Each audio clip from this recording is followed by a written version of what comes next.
సరే నువ్వేనా మనిషివేనా? నీకు ఇచ్చేది లక్షల కోట్ల తెలివి ఉండాలి కొంచెం అన్నా. అవలగా నువ్వేంద్రా ఉంటాయిరా ఉన్నప్పుడు ఇస్తాం తొందరపడితే ఎట్లా కొంచెం సిగ్గు సరం లేదురా అవలగా. ఊరిని నా దగ్గర అప్పు తీసుకొని నన్నే బెదిరిస్తాను కదా. నీ వయసు చిన్న ఆ మాత్రం తెలియదారా? కొంచెం నా బుద్ధి సిగ్గు సరం ఏం లేదా నీకు అసలు?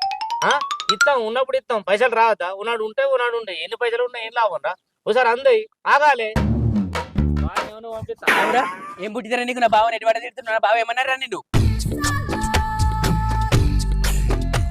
ఇంతవరకు నా బావ మీద ఈ గాలనీయలే దోమాలనీయలే అసొంటిది నా ముందట నా బావని గన్ని మాటలు అంటావురా? నాకు ఎంత కలకల అనిపిస్తే చెప్పు నిన్ను.